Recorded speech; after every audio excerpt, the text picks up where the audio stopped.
사도행전을 계속해서 살펴보고 있는데 오늘은 예배 후에 저의 위임 청빙과 직분자 선거에 관한 공동의회가 있기 때문에 그에 관련된 말씀을 통해 주님의 교훈을 받고자 합니다. 불편한 진실이라는 말이 있습니다. 진실이나 실체를 알게 되면 마음이 불편해지는 것을 말합니다. 예를 들어서 맛있게 먹으면 0칼로리 이런 말이 있죠. 그래서 밤에 야식도 맛있게 먹지만 분명히 이것은 0칼로리야 그렇게 생각하고 먹습니다만 몸무게를 재보면은 그만큼 먹은 만큼 살이 찐다는 사실, 이게 불편한 진실입니다. 코로나19로 인해서 마스크 착용이 일상화되었습니다만 사실 코로나19가 유행하기 전에 우리는 미세먼지가 심할 때 마스크를 착용해왔습니다.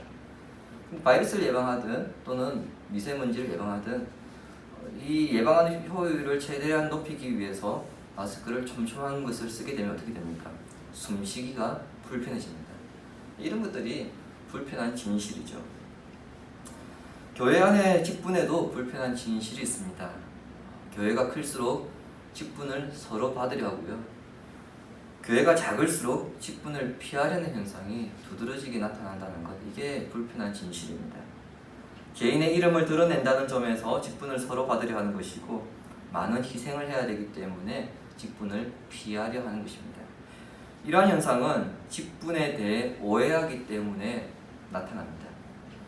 결론부터 말씀드리자면 직분은 하나님이 성도에게 주신 선물입니다. 그 이유는 직분을 주신 것 자체가 우리의 믿음을 교회의 주인 되신 주 예수 그리스도께서 신실하게 여기셨다는 것을 증명하고 있기 때문입니다. 본문 앞에 있는 디모데전서 1장 12절을 보시기 바랍니다. 주부에도 있습니다. 나를 능하게 하신 그리스도 예수 우리 주께 내가 감사함은 나를 충성되이 여겨 내게 직분을 맡기심이니. 아멘.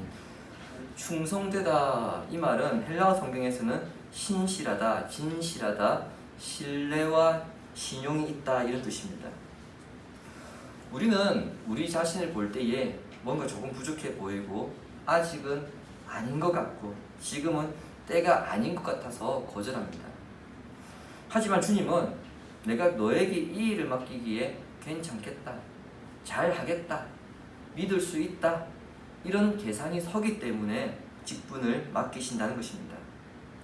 그래서 바울은 나는 분명 부족한데 아직은 아닌 것 같은데 주님께서 내 믿음을 검증해 주셨다, 그 사실에 감사하고 있습니다. 베드로는 한 걸음 더 나아가 직분이 선물인 이유에 대해서 이렇게 말씀합니다. 베드로전서 5장 2절부터 4절까지 보시기 바랍니다. 너희 중에 있는 하나님의 양무리를 치되 억지로 하지 말고 하나님의 뜻을 따라 자원함으로 하며 더러운 이득을 위하여 하지 말고 기꺼이 하며 맡은 자들에게 주장하는 자세를 하지 말고 양무리의 본이 되라. 그리하면 목자장이 나타나실 때에 시들지 아니하는 영광의 관을 얻으리라. 아멘. 주께서 맡기신 일, 즉 직분을 억지로 하는 것이 아니라 자원함으로 신실하게 감당할 때에 우리의 목자장이신 예수님께서 다시 오시는 그날에 영광의 면류관을 주실 것이기 때문에 직분은 곧 선물이라는 것입니다. 면류관은 1세기 당시 로마 사회에서 운동 경기 때 승리자에게 주던 월계관과 같은 것입니다. 분명 그 경기에서 승리하기까지 고된 훈련과 인내의 경주가 있어야지만 승리함으로써 그 면류관, 월계관을 썼을 때 관중들로부터 영광스러운 칭호와 칭찬을 들으며 영웅이 됩니다. 주님께서 재림하시는 그때에 맡기신 직분을 신실하게 감당한 성도에게 너는 나의 나라를 훌륭하게 잘 맡아서 관리했다, 이런 칭찬과 함께 영광의 면류관을 쓰게 하시면 그 사람은 하나님 나라의 영웅이 되는 것입니다. 그리고 그 직분을 감당하기 위해서는 때로는 자기 인격을 다스려야 하고요, 정욕을 제어해야 되는 거죠. 그리고 물질과 시간을 절제하게 됩니다. 이 과정이 점점 예수님을 닮아가는 것이기 때문에 결과적으로 직분은 선물이 되는 것입니다. 그러므로 천국을 향한 소망이 확실한 성도라고 한다면 모름지기 직분을 사모하는 것이 정상입니다. 자, 그렇다고 이 직분은 아무에게 수여되느냐, 주어지느냐, 그럴 것은 아닙니다. 회사든지 학교든지 사람이 모여서 공동체를 이루는 사회에서는 아무에게나 일을 맡기지 않습니다. 중요한 일일수록 신임이 있어야 하고요. 평소에 그 사람이 얼마나 신뢰를 보여주었는가, 믿을 만한 모습을 보여주었는가, 그것에 따라서 그 사람에게 맡기는 직무나 임무가 달라집니다. 마찬가지로 교회를 통치하시는 주님께서 영광스러운 하나님의 나라를 아무에게나 맡기시지 않습니다. 즉 아무에게나 직분을 주시지 않는다는 얘기입니다. 직분을 맡을 자격이 있는 사람에게 주시는 겁니다. 물론 그 자격에 100% 해당되는 사람은 이 땅에 아무도 없습니다. 단지 최선을 다해서 우리는 그 자격을 갖추기 위해서 노력할 뿐이고요. 그 노력 자체를 주님께서 귀하게 여기시는 겁니다. 본문은 직분을 맡을 자격에 대한 말씀입니다. 선거를 앞두고 후보에 해당되는 분이 잘 들어야 하는 말씀 같습니다. 하지만 이미 임직을 받은 성도들은 주님 앞에서 자격 재검증, 재신임을 받는다는 마음으로 말씀을 들으시고, 아직 후보에 해당되지 않는 분들도 있습니다. 그분들은 앞으로 내가 후보가 되기까지 어떤 부분들을 준비해야 하는가, 그것을 생각하면서 오늘 본문을 들어주시길 바랍니다.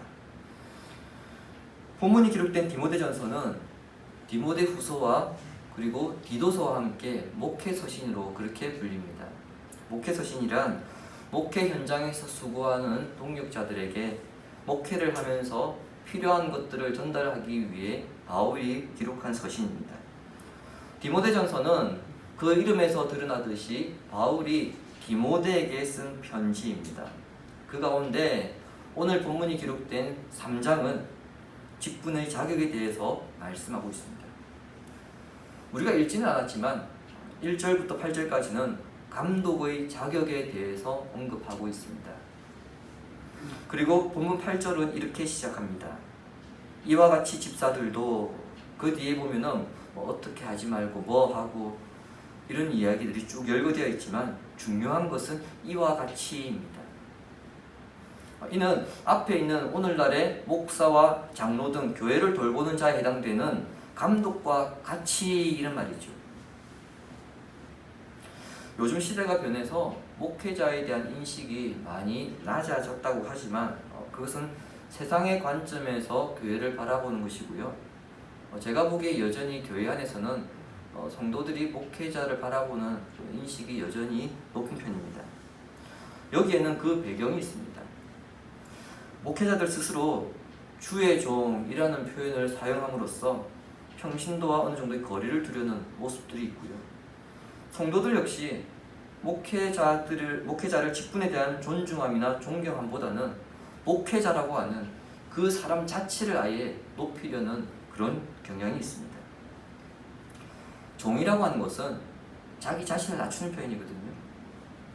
그런데 목회자들은 주님께로부터 자신은 특별히 선택받은 사람이다, 그런 의미에서 주의 종이라는 표현을 씀으로써 스스로 본인을 높여버리는 그런 결과를 가져와 버렸습니다. 한편 성도들은 어떻습니까? 성도들이 목회자들을 주의 종이라고 극히 높임으로써 자신들은 목회자들과 어느 정도의 거리가 있다, 이렇게 선을 그어버리죠. 이것은 내가 목회자들보다는 조금 덜 거룩하게 살아도 된다, 이런 자기 자신의 합리화, 그런 명분을 가지게 되었습니다. 그러나 바울은 디모데에게 그렇지 않다고 그렇게 가르칩니다. 감독이나 평신도나 큰 구별이 없다는 거죠. 그러면서 감독의 자격을 설명하는데 책망할 것이 없어야 하고, 절제해야 하고, 신중한 삶을 살아야 하고, 가정을 잘 다스려야 하고, 좋은 평판을 가져야 한다는 것입니다. 오늘 저의 위임 목사 청빙 투표할 때에 여러분은 이 기준에 저를 판단하시고 표 목사는 텄다, 저래가지고 안 된다 싶으면 과감하게 반대표를 찍으셔야 합니다. 그게 교회를 살리는 길입니다. 물론 청빙 결정이 나더라도 저는 그 기준에 맞추도록 또 열심히 노력해야 할 것입니다. 그러면서 바울은 디모데에게 집사도 마찬가지다 라고 말하며 11절에서는 여자들도 이와 같이 라고 말합니다. 1세기 당시 교회들 가운데는 그 빌립보 교회의 유오디아나 순두계, 그리고 고린도의 갱그레아 교회의 베베 등 교회에서 중요한 역할을 담당하는 여인들이 있었습니다. 이들은 집사들과 달리 안수를 받은 것은 아니었지만 교회에서 집사 이상의 일을 하였던 사람들입니다. 한국 교회는 이것에서 유래하여 권사라는 직분을 세웠습니다. 권사 자체는 성경에 없는 직분입니다. 그러나 목사, 장로, 집사 등 남성들 위주의 직분에서 노출된 문제점들이 분명히 있습니다. 그래서 그 문제점들을 돕기 위해서 세운 직분입니다. 여러분, 이것을 이해하기 위해서는 제가 예전에 창세기 2장에서 돕는 배필 이 부분을 이해하셔야 됩니다. 하나님께서 여자를 만드실 때 남자를 돕는 배필이라고 그렇게 말씀하셨죠. 여기서 돕는다는 것은 하위 개념이 아니라는 겁니다. 서로의 부족한 부분들을 채워주는 그 역할로서의 돕는다입니다. 즉, 교회 안에서 남성들 위주의 직분에서 일어나는 문제점들이 발생하다 보니까 그것을 돕기 위해서 특별히 또 여성들이 해야 될 일이 있기 때문에 그런 차원에서 한국교회에서는 권사라는 직분을 만들었습니다. 특별히 여성들 가운데에 이런저런 문제점들이 생길 때가 있죠. 그때 목사, 장로, 집사들은 그 문제점을 먼저 파악하고 신방하고 위로하는 것이 어렵습니다. 교회 안의 성도의 반 이상이 여자 성도로 구성되어 있다는 점을 고려할 때에 한국교회에서 권사를 세운 것은 대단히 잘한 일이지만 그에 맞는 사역이 주어지지 않은 것은 안타까움입니다. 따라서 본문에서 집사라고 할 때는 장립집사, 안수집사만 해당되는 것이 아니라 권사까지 포함되는 것으로 그렇게 이해하시는 것이 좋겠습니다.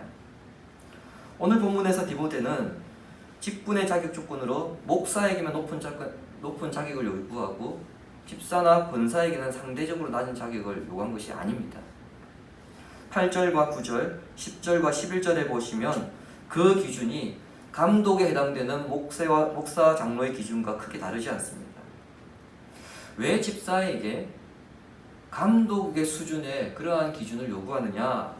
그것은 그 직분의 역할 때문입니다. 우리 한글 성경에 집사로 번역된 단어는요, 다스릴 집의 일사입니다. 일을 다스리는 사람이라는 거죠. 그 용어만 본다면 교회 일을 다스리는 사람입니다. 우리 한국 사람의 그 보통적인 생각에서 다스린다 그러면은 높은 위치에 있습니까? 아니면 낮은 위치에 있습니까? 높은 위치에 있어야 다스릴 수 있습니다. 낮은 위치에 있으면 다스림을 받아야 됩니다. 하지만 헬라어 성경에서 집사의 어원은요, 예루살렘 교회에서 구제에 문제가 생겼을 때에 그 일을 하기 위해 선출했던 7명, 그것이 여러분 헬라어 단어의 어원입니다. 집사로 번역된 단어는 여러분들도 잘 아시는 단어이거든요. 디아코노스입니다. 뜻은 식탁에서 시중 드는 사람입니다. 식탁에서 시중 드는 사람, 종입니다. 1세기 당시 배경에서는 종입니다. 종은 주인이 식사할 때 겸상할 수 있습니까? 겸상 못합니다. 주인이 식사할 때 그러면 그 옆방에서 식사할 수 있을까요? 그것도 못합니다. 종은 주인이 식사할 때에 그 주인의 식탁에서 무엇이 부족하지 않은가 세밀하게 살펴야 합니다. 그런 마음으로 교회 일을 해나가는 사람이 누구냐? 집사입니다. 그러니까 집사라는 직분은 높은 자리에서 교회 일을 내려다보면서 돌보는 사람이 아닙니다. 자, 그렇다고 해서 집사의 일을 여러분 허드렛 일처럼 그렇게 생각해서도 안 됩니다. 집사의 주된 역할이 주님의 몸된 교회를 돌보는 것이고요, 하나님의 자녀들을 섬기는 일이기 때문에 그 어느 것보다 가치 있는 일이고 소중한 일입니다. 따라서 집사의 일을 허드렛 일로 그렇게 생각해서도 안 됩니다. 그리고 2절에서 감독은 단수입니다만 8절에는 집사들이 복수로 기록되어 있습니다. 이것은 헬라어 성경, 영어 성경에도 동일하게 단수복수로 그렇게 기록되어 있습니다. 감독은 한 지역에서 여러 가정교회들을 전체적으로 지도했던 반면에 집사는 감독을 도와서 교회의 성찬이나 애찬, 구제 등 여러 가지 일을 해야 됐기 때문에 각 가정교회마다 여러 명의 집사들이 필요했습니다. 따라서 여러 사람이 함께 교회 일을 해 나갈 때에 합력하여 교회 일을 원활하게 진행해 나가기 위해서는 어떻게 해야 됩니까? 서로 마음을 낮추어야 합니다. 자, 그렇다면 바울이 제시한 집사의 자격에 대해서 구체적으로 살펴보고자 합니다. 크게 세 가지입니다. 첫 번째는 단정한 사람이어야 합니다. 8절을 다시 보시기 바랍니다. 이와 같이 집사들도 정중하고 일구이연을 하지 아니하고 술에 임박히지 아니하고 더러운 일을 탐하지 아니하고. 제가 여러분께 질문 하나 드릴게요. 신앙이 먼저입니까? 성품이 먼저입니까?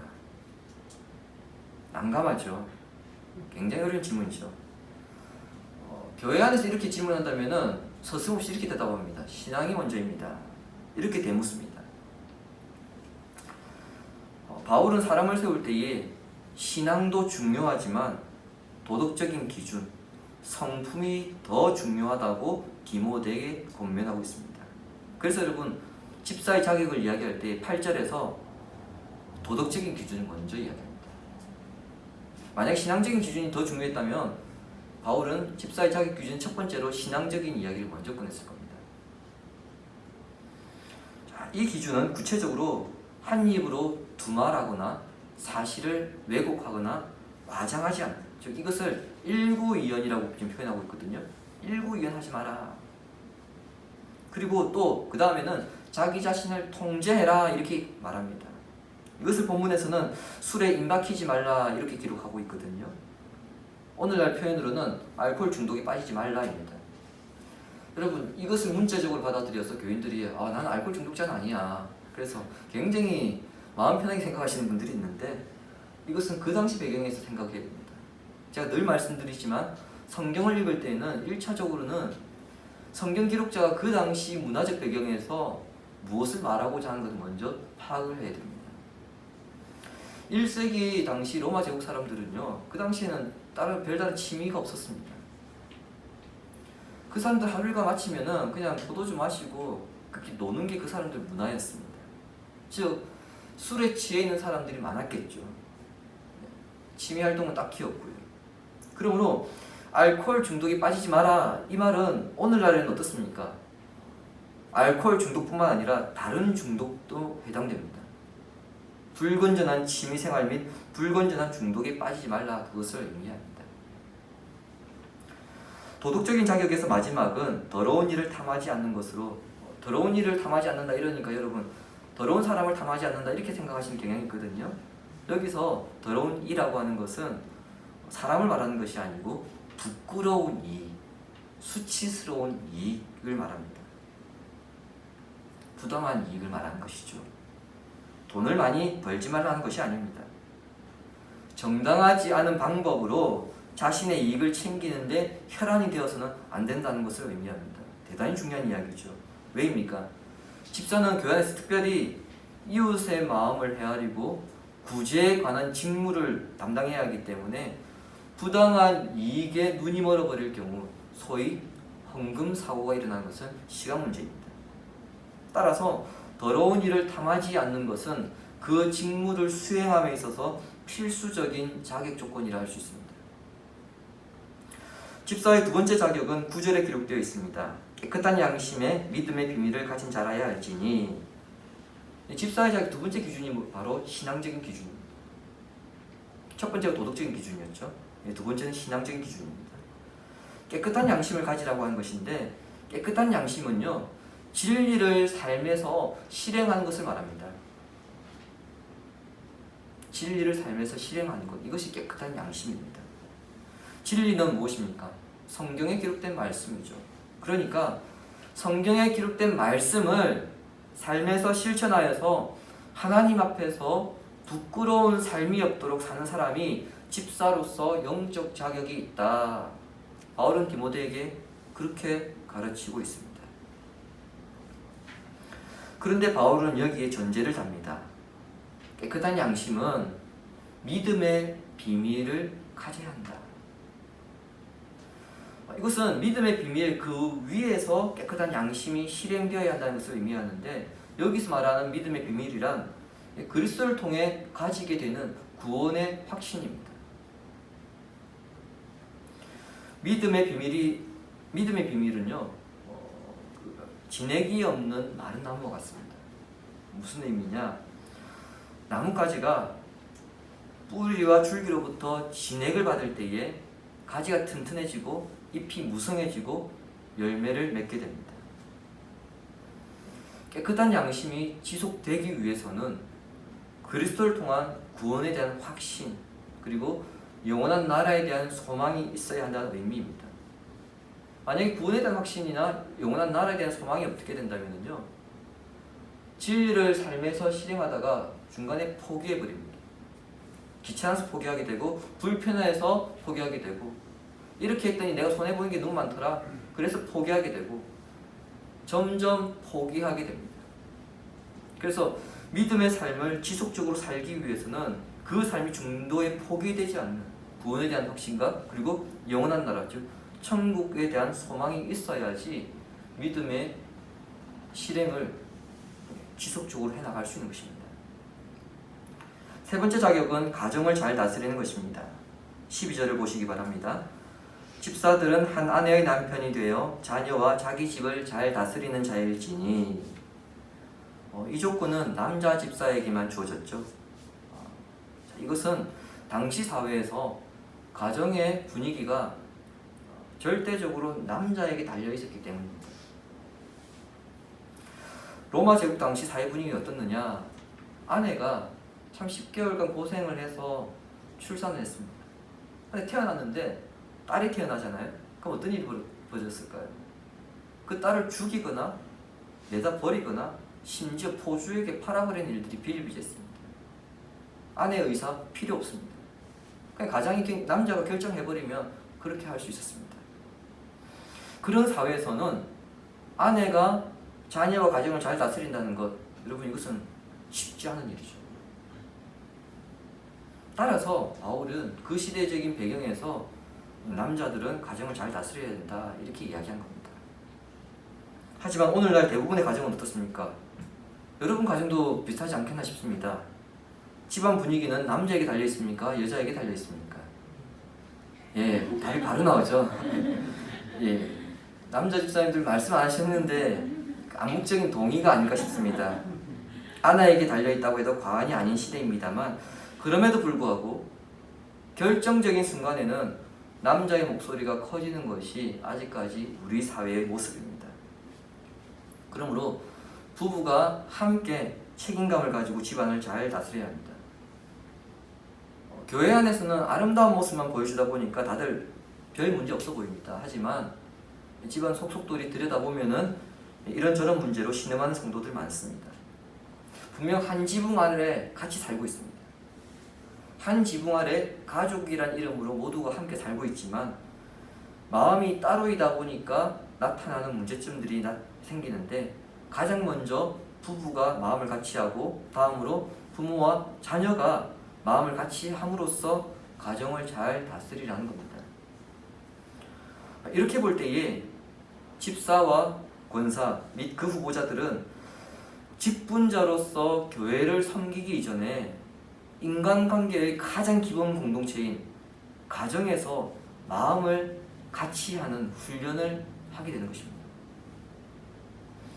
가정에서 그 훈련을 받지 못한다면 피 한 방울 섞이지 않은 다른 성도들과 마음을 같이 하기는 더더욱 어렵습니다. 이를 통해 점점 자신이 깎여가며 예수님을 닮아감으로써 주님의 몸된 교회를 섬기기에 합당한 모습으로 준비되는 것입니다. 주님이 사랑하신 성도 여러분, 대개 교회 직분자 선거를 앞두고 이번에는 됐으면, 아니면 지금은 아니다, 또는 별 관심 없다, 다양한 반응을 보입니다. 그러나 여기에서 우리가 간과한 것이 하나 있습니다. 직분의 임명권자는 교인이 아니라 주님이라는 사실입니다. 직분이라는 것을 내가 원하면 집사 권사가 될 수 있거나 또는 되어야 한다고 생각한다거나 원하지 않으면 거부할 수 있는 것으로 생각한다면 그것은 임명권자이신 주님의 권한을 넘어서는 것입니다. 주님은 직분을 아무에게나 맡기시지 않습니다. 그 상황을 보시고 그 상황에 맞는 사람을 찾으시고 세우십니다. 그러니까 우리 생각과 주님 생각이 다를 수밖에 없는 거죠. 주님은 이런저런 상황을 생각하여서 직분에 대해서 그 사람을 세우시는 것인데 우리가 그것을 무시하고 나는 이번에 돼야 된다 또는 안 돼야 된다 별 관심 없다 이것은 무엇입니까? 하나님의 계획을 완전히 원천적으로 봉쇄시키는 겁니다. 그것은 우리의 영역이 아닙니다. 그러므로 성도는 직분을 통한 하나님의 계획을 바라보고 동시에 직분이 주는 유익을 얻도록 힘써야 합니다. 하나님은 분명 주님이 주신 직분을 통해서 성도들에게 아름다운 지위를 부여하십니다. 요한계시록 20장 6절을 다 함께 읽겠습니다. 이 첫째 부활에 참여하는 자들은 복이 있고 거룩하도다. 둘째 사망이 그들을 다스리는 권세가 없고 도리어 그들이 하나님과 그리스도의 제사장이 되어 천년 동안 그리스도와 더불어 왕노릇하리라. 아멘.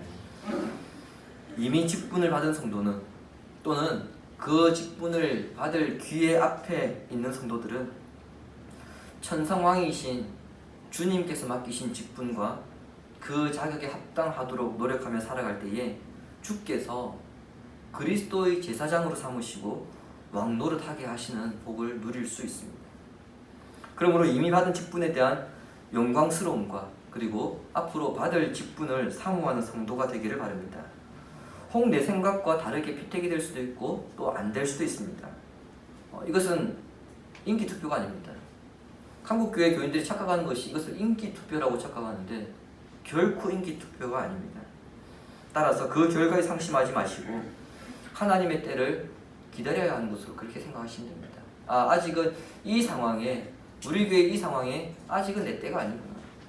혹이나 내 의지와 상관없이 되었다고 한다면 지금 우리 교회 상황에 하나님께서 그냥 나를 세우신 거구나. 그렇게 받아들이시고 그 이상도 그 이하도 의미를 부여하지 마시기 바랍니다. 한편 피택이 되는 분들은 나의 부족함에도 불구하고 주께서 나를 선택하셨구나. 그러면 그 자격에 내가 부끄럽지 않아야 되겠다. 그런 마음으로 임직 준비를 하시기 바랍니다. 이 자리에 모여있는 모든 성도들이 나는 직분자의 자격을 얼마나 갖추고 있는가 점검해 보시고 주님께 온전히 헌신하는 참된 제자가 되어서 하나님 나라와 주의 몸된 교회를 위해 충성스럽게 봉사하는 일꾼 되기를 예수님의 이름으로 축원합니다. 아멘.